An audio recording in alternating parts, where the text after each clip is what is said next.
या ऑनलाईन क्लासमध्ये सर्व BA-TYच्या विद्यार्थ्यांचं स्वागत करतो. विद्यार्थी मित्र आजच्या तासाला आपल्याला आधारभूत संरचनेमधील आपला पहिला घटक ज्यामध्ये आपण अ, वाहतूक हा घटक आपल्याला पहिला आहे आणि त्यामध्ये आपण भारतातील रेल्वे वाहतूक आजच्या तासाला या ठिकाणी हा टॉपिक आपण घेतलेला आहे. यापूर्वीच्या तासाला आपण पायाभूत संरचनेची किंवा आधारभूत संरचनेची आवश्यकता, गरज, व्याख्या वगैरे पाहितलेल्या आहेत. आपण पाहतो की देशाचा जर जलद गतीने विकास करायचा असेल तर आधारभूत संरचना ह्या खूप महत्त्वाच्या असतात. जसं की शरीरामध्ये रक्तवाहिन्यांना महत्त्वाचं स्थान असतं, तसंच आधारभूत संरचनांना विकासामध्ये, देशाच्या विकासामध्ये महत्त्वपूर्ण स्थान असतं. आपण पाहतो की उत्पादनाची सुरुवातच आधारभूत संरचनेपासून किंवा त्याशिवाय होऊ शकत नाही आणि म्हणून आपण पाहतो की सेवा क्षेत्र हे भारतातील सर्वात मोठं क्षेत्र आहे. आणि त्यामध्ये आपण पाहतो की देशाला GDP ही मोठ्या प्रमाणात मिळतो आणि जे प्रत्यक्ष त्या क्षेत्रामध्ये म्हणजे आधारभूत संरचनेमध्ये उत्पादन प्रक्रिया प्रत्यक्षात होत नसली तरी पण उत्पादन प्रक्रिया करणाऱ्या उद्योगांना पूर्णतः मदत या ठिकाणी या क्षेत्राच्या माध्यमातून किंवा आधारभूत संरचनेच्या माध्यमातून होत असते. आपण काल विविध मुद्दे आपण पाहितलेले आहेत की मग कृषी क्षेत्र असो, उद्योग क्षेत्र असो की सेवा क्षेत्र, त्यामध्ये आपण पाहतो की या तिन्ही क्षेत्राच्या माध्यमाला आधारभूत संरचनेची गरज असते. एखादा उद्योग सुरू करायचा असेल तर तिथं वीज आवश्यक असते. एखादा उद्योग सुरू करायचा असेल तर तिथे रस्ता, पाणी, आपण पाहतो की श्रम चांगलं कौशल्ययुक्त पाहिजे असेल, त्यांना शिक्षण द्यावं लागतं. म्हणजे शिक्षणही महत्त्वाचं आहे. आज आपण पाहतो की मानव विकास ज्या देशामध्ये चांगला आहे त्या ठिकाणी लोकांची उत्पादकता चांगली असते असं आपल्याला निदर्शनास आलेलं आहे. त्याचबरोबर हेल्थ हा एक घटक महत्त्वाचा आहे की ज्याचं आरोग्य चांगलं त्याचं काम चांगलं असं आपण म्हणतो की आरोग्य चांगलं असेल तर कामाची कार्यक्षमता वाढते आणि म्हणून आरोग्य सुद्धा हा घटक यामध्ये आहे. तर आपण सुरुवातीला भारतातील रेल्वे वाहतूक पाहूया. वाहतुकीच्या या घटकामध्ये आपण पाहतो की भारतामध्ये रेल्वे ही इंग्रजांनी आणली किंवा त्या काळात त्यांना भारतातील कच्चा माल त्यांच्या देशात न्यायचा होता म्हणून त्यांनी हे वाहतुकीची साधनं तयार केलेली. त्यामध्ये विशेषतः रेल्वे. आपल्याला ते सगळं नवीन होतं आणि परंतु त्यांना आपण पाहतो की औद्योगिक क्रांतीची सुरुवात ही इंग्लंडमध्ये झाली आणि त्यांनी त्याचे फायदे देखील घेतलेले आहेत. तंत्रज्ञानाचा उपयोग त्यांनी उत्पादनामध्ये करून आपण पाहतो की जगावर पूर्णतः सत्ता त्यांनी मिळवली होती. जवळपास संपूर्ण काही राष्ट्र जर सोडली तर बराच भूभाग हा इंग्लंडने कॅप्चर केलेला होता. त्या पाठीमागे एकच त्यांचं की त्यांनी विज्ञानवादी दृष्टिकोनातून वेगवेगळे संशोधन केले आणि संशोधनाच्या माध्यमातून आपण पाहतो की त्यांच्याकडे आधुनिक शस्त्रे, अवजारे, सगळे यंत्र-तंत्रे होती आणि मोठ्या प्रमाणात भांडवल होते आणि या सगळ्या अनुकूल बाबींवर त्यांनी आपण पाहतो की वसाहतवादाचं धोरण स्वीकारलं आणि जगातील बऱ्याच राष्ट्रांवर त्यांची सत्ता होती. भारतावरही इंग्रजांची सत्ता होती आणि भारतातील आपण पाहतो की भारताला सोने की चिडिया म्हटलं जायचं की एवढी वैभव संपन्नता भारतामध्ये होती. परंतु भारतामध्ये त्या काळात आपण पाहतो की राजेशाही होती आणि राजे छोट्या-छोट्या प्रदेशामध्ये त्यांचं राज्य असायचं आणि प्रत्येक राज्यामध्ये आपण पाहतो की बऱ्याच प्रमाणात एकमेकांमध्ये वैर असायचं किंवा तशा प्रकारचं एकमेकांची प्रदेश हस्तगत करण्यासाठी त्यांच्यामध्ये नेहमी लढाया व्हायच्या आणि याच परिस्थितीचा इंग्रजांनी फायदा घेतला. त्यांनी म्हणजे तो म्हणजे फूट पाडा आणि तोडा आणि राज्य करा अशा प्रकारची नीती भारतामध्ये अवलंबिली आणि आपण पाहतो की व्यापारी म्हणून आले आणि राज्यकर्ते झाले अशा प्रकारचं आपण म्हणतो आणि ते केवळ आपल्या अंतर्गत कलहामुळेच. आपण पाहतो की आपल्या देशात गुणवत्तेला कमतरता नव्हती, शौर्याला कमतरता नव्हती. फक्त अंतर्गत आपण पाहतो की समन्वय नव्हता आणि त्या समन्वयाचा अभाव किंवा त्याचा फायदा इंग्रजी सत्तेनं किंवा इंग्रजांनी घेतला. इंग्रज हे आपण पाहतो की भारतीयांच्या तुलनेत शौर्यामध्ये फार काही वीर नव्हते, परंतु ते आपण पाहतो की मुत्सद्दी होते. परिस्थितीचा कसा फायदा घ्यायचा हे त्यांना कळत होतं आणि त्यांनी आपापसात भांडणं लावून त्या सत्ता हस्तगत केली आणि नंतर आपण पाहतो की भारताची त्यांनी मोठ्या फार प्रमाणात पिळवणूक केलेली आहे. आपण पाहिलं दादाभाई नौरोजींचा आपल्याला गळतीचा सिद्धांत आहे, की दादाभाई नौरोजींनी हे स्पष्ट केलेलं आहे, की भारतात दारिद्र्य निर्माण होण्याचं मुख्यतः कारण इंग्रजी सत्ता आहे, की त्यांनी जेवढं काही आपण पाहतो, की राजे महाराजांची जे खजिना होता, तो सगळा खजिना त्यांनी आपण पाहतो, की इंग्लंडमध्ये नेला आणि ते नेण्यासाठी आपण पाहतो, की त्यांनी तशा प्रकारचे वाहतुकीचे मार्ग डेव्हलप केलेले आहेत. विशेषतः आपण पाहतो, की त्यांनी भारतातून कच्चा माल इंग्लंडमध्ये नेला स्वस्तामध्ये आणि तिथून पक्का माल आणून इथे जास्त किमतीला विकला आणि याच्यातूनही नफा मिळवून भारताची लूट केलेली आपल्याला दिसून येते, की थोडक्यात आपल्या लक्षात येतं, की राष्ट्राचा विकास जर करायचा असेल, तर वाहतुकीची साधनं ही जलद आणि गुणवत्तायुक्त असली पाहिजे. हेच त्या पाठीमागे थोडक्यात आपल्याला सांगता येईल, की म्हणजे इंग्रजी सत्ता जी जगामध्ये फैलावली त्याचं मुख्य एक आपल्याला म्हणजे कारण सांगता येईल, की त्यांनी वाहतुकीच्या साधनांमध्ये केलेली प्रगती आणि आपण पाहतो, की भारतामध्ये त्या माध्यमातून प्रथमतः मुंबई ते ठाणे हा 22 मैलाचा रेल्वे मार्ग 1853 मध्ये पहिली आपण पाहतो की रेल्वे त्या ठिकाणी धावली आणि त्यातून त्यांनी मोठ्या फार प्रमाणात रेल्वे भारतात आणली. भारताचा विकास करण्यासाठी नाही तर भारतातील संपत्ती इंग्लंडमध्ये नेण्याचं. मग ते कच्च्या मालाच्या स्वरूपात असेल किंवा साधन संपत्तीच्या स्वरूपात असेल वेगवेगळ्या माध्यमातून. परंतु आज आपण पाहतो की ती आपली एक अत्यावश्यक गरज बनलेली आहे. भारतामध्ये जगाच्या तुलनेत दुसऱ्या क्रमांकाची लोकसंख्या आहे. आपण पाहतो की साधारणपणे 17-18% जगाच्या तुलनेत भारतामध्ये लोकसंख्या आहे आणि या लोकसंख्येचा आपण पाहतो की यांचा जर संपर्क वाढवायचा असेल, तर रेल्वे हा एक चांगला मार्ग आहे. आपण पाहतो की रेल्वेची क्षमता जास्त असते इतर याच्यापेक्षा आणि जलद गतीने रेल्वे मार्ग असतो. आपण पाहतो की जसं की रेल्वेमध्ये 2 घटक आहेत. एक प्रवासी वाहतूक आणि दुसरी माल वाहतूक आपण पाहतो. माल वाहतूकही रेल्वेने खूप परवडते. आपण पाहतो की रेल्वेमध्ये अ, सुरुवातीला डिझेलवर चालणाऱ्या रेल्वे होत्या. आता आपण पाहतो की त्यामध्येही बऱ्याच प्रमाणात मॉडिफिकेशन झालेलं आहे किंवा आधुनिक तंत्रज्ञानाचा वापर झालेला आहे. आता आपण पाहतो की विजेवर चालणाऱ्या रेल्वे येत आहेत.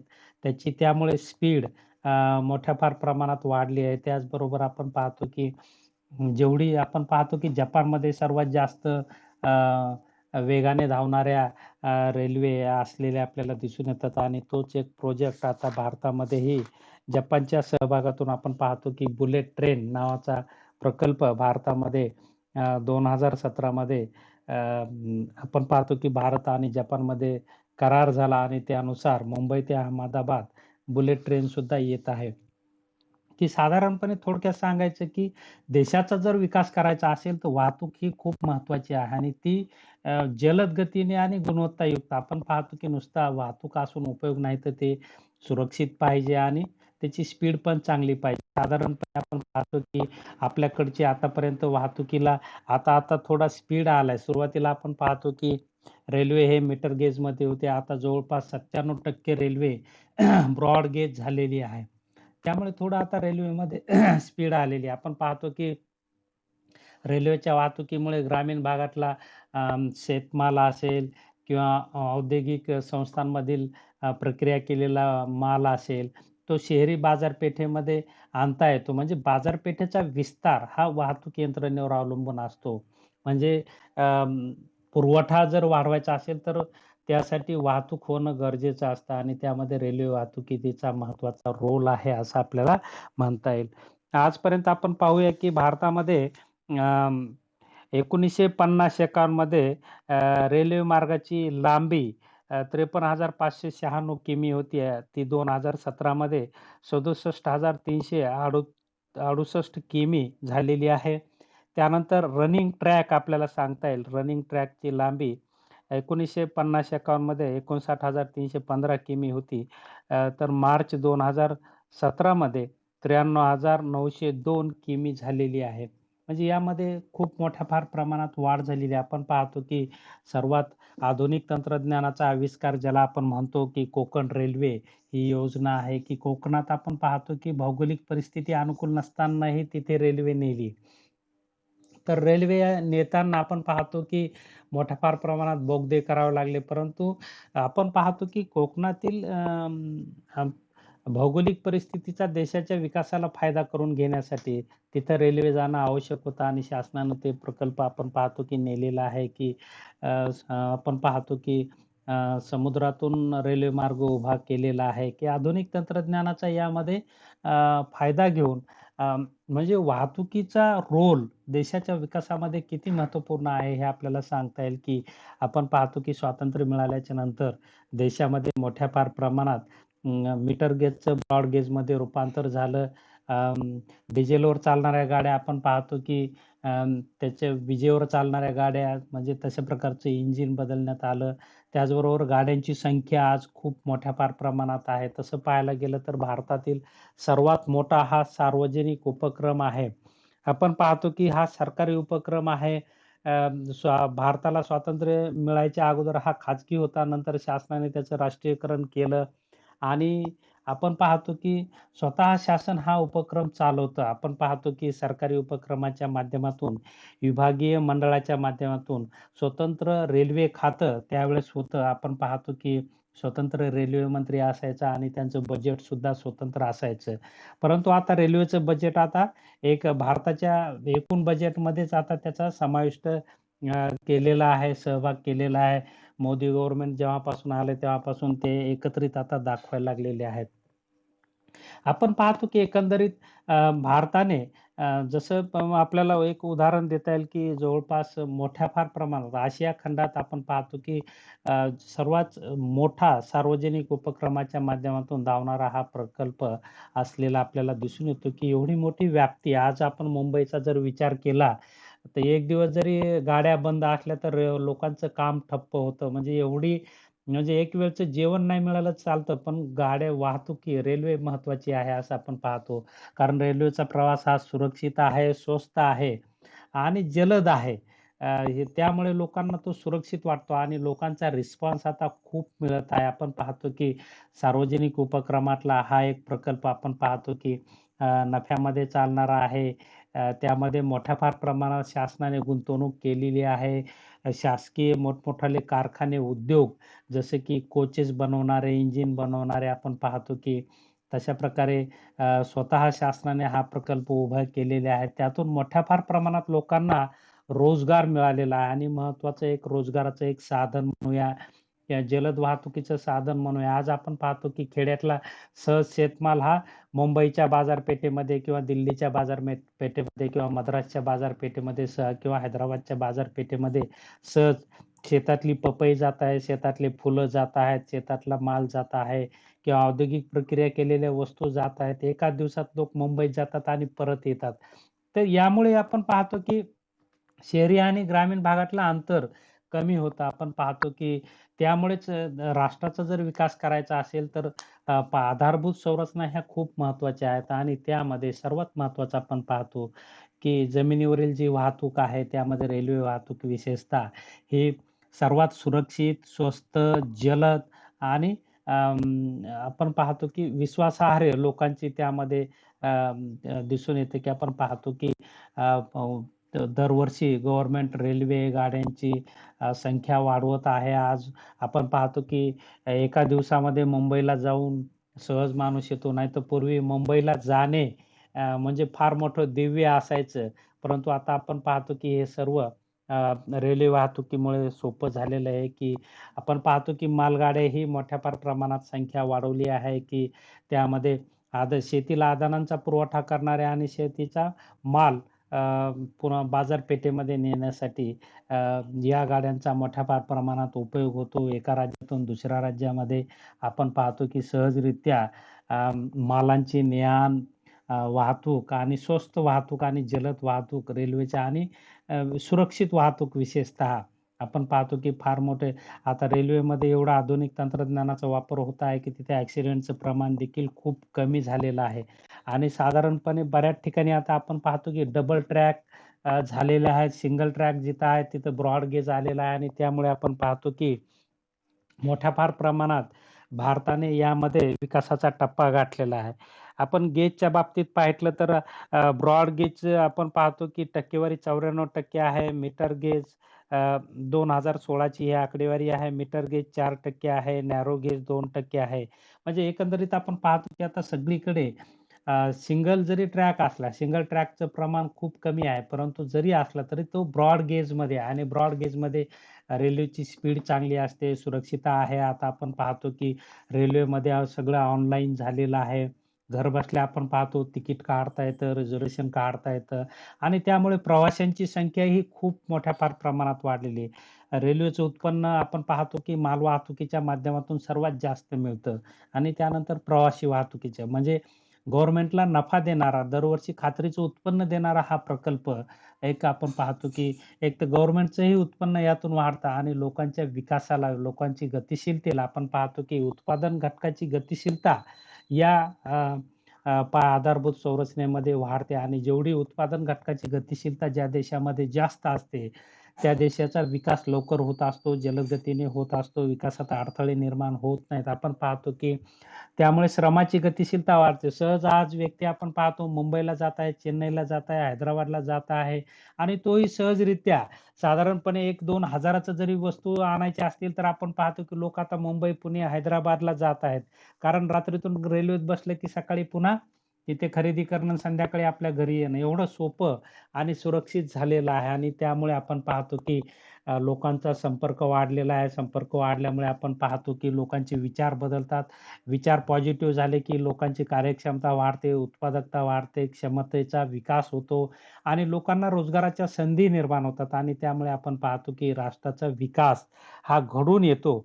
आपण पाहतो की मोठ्या फार प्रमाणात अशा प्रकारे विविध भारतात रेल्वेचे वेगवेगळे 17 विभाग आहेत. त्यामध्ये मध्य रेल्वे, पूर्व रेल्वे, उत्तर रेल्वे, दक्षिण रेल्वे, पश्चिम रेल्वे, उत्तर-पूर्व रेल्वे, उत्तर-पूर्व सरहद्द रेल्वे, दक्षिण मध्य रेल्वे, दक्षिण पूर्व रेल्वे, पूर्व मध्य रेल्वे, उत्तर-पश्चिम रेल्वे, पूर्व किनारा, उत्तर मध्य, दक्षिण पूर्व मध्य रेल्वे, दक्षिण पश्चिम रेल्वे, पश्चिम मध्य रेल्वे, कोलकाता मेट्रो अशा प्रकारचे 14 विभाग असलेले आपल्याला या ठिकाणी दिसून येतात. त्याचबरोबर एक मोठा आविष्कार आपण कोकण रेल्वेचा घेतलेला आहे, की 1990 मध्ये याला प्रारंभ झालता महाराष्ट्रामध्ये आणि अ, पूर्णतः आपण पाहतो, की 1998 मध्ये हे काम पूर्ण झालेलं आहे. अ, तर हे 760 किमीचा अ, ही कोकण रेल्वे आहे. महाराष्ट्रात 378 किमी आहे. यामध्ये 179 मोठे पूल आहेत, 1819 लहान पूल आहेत, 12 बोगदे आहेत. सर्वात लांबीचा बोगदा करबुडेजवळ 6.5 किमीचा आहे. सर्वाधिक लांबीचा पूल शरावती नदीवर होनावर जवळ 2.064 किमी असलेला आपल्याला हा नदीवरील पूल दिसून येतो, की एवढे मोठे आपण पाहतो, की हा ताशी वेग त्याचा 160 किमीचा आहे. म्हणजे त्यामुळे देशाच्या विकासामध्ये भर पडलेली आपल्याला दिसून येते. त्याचबरोबर अ, रोलिंग स्ट्रॉममध्ये सुधारणा झालेली आहे. ट्रॅकचे विद्युतीकरण झालेली आहे. त्याचबरोबर केंद्रीकृत वाहतूक नियंत्रण व्यवस्थित आलेलं आहे. वाहतुकीमध्ये ट्रॅफिकमध्ये वाढ झालेली आहे. त्यामुळे आपण पाहतो की डेडिकेटेड फ्रेट कॉरिडॉर निर्माण केलेले आहेत. त्यामुळे विकासाला चालना मिळालेली आहे. त्याचबरोबर दिल्ली-मुंबई इंडस्ट्रियल कॉरिडॉर उभा झालेला आहे. त्यानंतर किसान व्हिजन प्रोजेक्ट आपण पाहतो की अ, अ, कृषी माल वाहतुकीसाठी स्वतंत्र गाड्या शासनाने निर्माण केलेल्या आहेत. प्रवासी वाहतुकीसाठी बी गरीब रथ सारख्या योजना शासनाने आणून लोकांना रेल्वेने प्रवास करण्यासाठी प्रोत्साहित केलेलं आहे. आणि त्याचबरोबर वेगवेगळ्या सवलतीसुद्धा सामाजिक कल्याणाची भूमिका देखील रेल्वे विभाग त्यांच्या माध्यमातून करत असतात. आपण पाहतो पेशंट असेल तर त्यांना सवलतीच्या दरात प्रवास आहे. अपंग व्यक्ती असेल तर त्यांना सवलतीच्या दरात, सीनियर सिटिझन असेल तर त्यांना सवलतीच्या दरात आणि आपण पाहतो की अगोदर त्यांना प्रेफरन्स आहे. तर अशा प्रकारची सामाजिक कल्याणाची भूमिका सुद्धा रेल्वेच्या माध्यमातून शासन करतं, गरिबांना सोयी-सुविधा उपलब्ध करून देतं आणि त्यामुळे गरीब लोकांना आपण पाहतो की जग फिरता येतं, पूर्ण देश फिरता येतो. त्यातून देशाची संस्कृती पाहता येते आणि त्यांच्यामध्येही पॉझिटिव्ह भावना निर्माण होते, की हम भी कुछ कम नहीं, आपणही काहीतरी करू शकतो. आणि मग विचारांची देवाण-घेवाण झाली, की आपण पाहतो, की लोकांमध्ये कौशल्य वाढतं, आत्मविश्वास वाढतो आणि आत्मविश्वासामधून आपण पाहतो, की तशा प्रकारे उत्पादकता वाढते. त्याचबरोबर आदर्श स्टेशन ही एक संकल्पना आणलेली आहे. बुलेट ट्रेनसारखी आता आपण पाहतो, की अ, संकल्पना आणलेली आहे. त्याचबरोबर अ, की एक आधुनिक स्वरूप आज आपण पाहतो, की रेल्वेनं घेतलेलं आहे, की जेणेकरून संपर्क लोकांचा मोठ्या फार प्रमाणात त्यामुळे वाढलेला आहे. आणि त्यामुळे आपण पाहतो, की भारताच्या विकासामध्ये रेल्वेचा फार मोठा वाटा अ, असलेला आपल्याला दिसून येतो, की या ठिकाणी अ, काही वैशिष्ट्ये दिलेली आहे, की भारतातील सार्वजनिक क्षेत्रातील सर्वात मोठा उद्योग म्हणून भारतीय रेल्वेचा उल्लेख केला जातो. भारत सरकारची रेल्वेतील एकूण गुंतवणूक हे अ, त मोठ्या फार प्रमाणात असलेली आपल्याला दिसून येते. त्यानंतर भारतातील रेल्वेची लांबी आपण पाहितलेली की 67,000 किमी आता ते 70,000 किमी असे जवळपास भारतीय रेल्वेमध्ये 1.6 दशलक्ष लोकांना रोजगार उपलब्ध होतो आहे. भारत सरकारच्या बिगर कर प्राप्तीचे क्रमांक 2 चे साधन म्हणून रेल्वेचा उल्लेख करता येतो. दररोज भारतात 11,000 रेल्वे धावतात, तर त्याचबरोबर दररोजचा प्रवास 13,00,000 किलोमीटर इतका होतो. आशिया खंडात सर्वात मोठी म्हणून भारतीय रेल्वेचा उल्लेख केला जातो. जगातील 4थ्या क्रमांकाची भारतीय रेल्वे आहे. तर या ठिकाणी भारतीय रेल्वेचा प्रगतीचा टेबल दिलेला आहे, की 1950-51 आणि 2009-10 आपण मार्च 17ची ही आकडेवारी आपल्याकडे आहे आणि ते आपण सांगितलेली आहे, की अशा प्रकारे ही रेल्वेच्या विकासाची काही आकडेवारी आपल्याला दिसून येते. आपण पाहतो की रेल्वेचा वेगवेगळ्या म्हणजे रेल्वेचं स्वतंत्र खातं असल्यामुळे आपण पाहतो स्वतंत्र मंत्री असतो. तो मंत्री त्याला जबाबदार असतो आणि तशा प्रकारे आता आपण पाहतो की आता मोदी गव्हर्नमेंटनं थोड्याफार प्रमाणात हे आता एकंदरीत घेतलेलं आहे. परंतु आपण पाहतो की सुरुवातीला हे सगळं होतं आणि स्वतंत्र कारभार त्यामध्ये मोठ्या फार प्रमाणात पारदर्शकता आपण पाहतो की ट्रान्सपरन्सी आहे. आणि आता लोकांना रेल्वेची एवढी सवय झालेली आहे, की आपण पाहतो की साधारण व्यक्तीही सहजरित्या रेल्वेनं आता सुरक्षित प्रवास करू शकत आहे. त्याचं श्रेय आपण पाहतो की रेल्वेतील सुधारणांना जातं आणि त्यामुळे आपण पाहतो की रेल्वेमुळे एक तर प्रवासी वाहतूकही वाढली आहे आणि मालवाहतूकही वाढली आणि त्यामुळे विकासाचा वेग मोठ्या फार प्रमाणात आपण वाढलेला आपल्याला दिसून येतो, की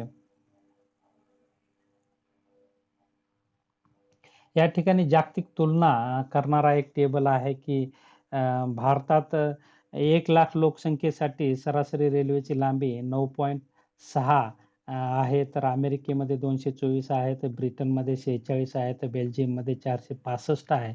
दर चौरस किमीमध्ये सरासरी उपलब्ध रेल्वेची लांबी भारतामध्ये 2.7 आहे, तर अमेरिकेत 6.6 आहे, तर ब्रिटनमध्ये 20.6 आहे, तर बेल्जियममध्ये 44 आहे. तर अशा प्रकारे तुलनात्मक आपण पाहिलं तर मोठ्या फार प्रमाणात भारतामध्ये रेल्वेचा विकास झालेला आहे आणि रेल्वेमुळे भारतीय अर्थव्यवस्थेचाही विकास झालेला आहे. कारण आपण पाहतो की रेल्वे ही उपयुक्त आहे. आपण मुंबईत जर विचार केला तर रेल्वे हा लोकांचा प्राण आहे. रेल्वेशिवाय लोकं कुठे जाऊ शकतात कारण सर्वात स्वस्त रेल्वे आहे. स्वस्त प्रवासी वाहतूक कोणती असेल तर ती रेल्वेची आहे आणि सुरक्षित आहे. आणि आरामदायक देखील आहे. आपण पाहतो की आता एसी रेल्वे गाड्या आलेल्या आहेत. त्याचबरोबर रेल्वेत आपण पाहतो की स्लीपर कोच आहेत. सीटिंगची पण व्यवस्था सुरक्षित असते. तर सगळ्या अनुषंगाने आपण पाहतो की त्याचबरोबर इतरही सुविधा असतात. त्यामध्ये टॉयलेट वगैरे की ज्यामध्ये लोकांना आपण पाहतो की कुठल्याही प्रकारची अडचण येत नाही. जेवणाच्या सुविधाही आता गव्हर्नमेंट त्यामध्ये देत आहे. सगळ्या प्रकारच्या हेल्थच्या बाबतीतही आपण पाहतो की तिथं तशा प्रकारचे काही स्टेशनवर मेडिकल स्टोअर्स उभे केलेले आहेत. तर हे सगळं रेल्वेचं आधुनिकीकरण केल्यामुळे आपण पाहतो की लोकांना आता रेल्वेचा प्रवास इतका सोयीचा वाटत आहे की आता रेल्वेशिवाय आपण पाहतो की प्रवास रेल्वेनं प्रवास करणाऱ्या प्रवाशांची संख्या प्रचंड प्रमाणात वाढली आहे आणि दरवर्षी गव्हर्नमेंट त्यामुळे नवनवीन गाड्याही सुरू करत आहे. गाड्यांची संख्या मोठ्या फार प्रमाणात वाढत आहे आणि त्याचा परिणाम शासनाचं उत्पन्न वाढून राष्ट्रीय उत्पन्न वाढीमध्ये भर पडत असलेली आपल्याला दिसून येते, की थोडक्यात एकंदरीत भारताच्या अर्थव्यवस्थेमध्ये जी आधारभूत संरचना आहे, ज्यामध्ये वाहतुकीमध्ये रेल्वेची भूमिका ही सर्वात महत्त्वपूर्ण असलेली आपल्याला दिसून येते. तर या ठिकाणी आपण थांबूया. आजच्या तासाला आपण सर्वजण उपलब्ध झालात त्याबद्दल आपले आभार व्यक्त करतो आणि या ठिकाणी थांबतो. धन्यवाद.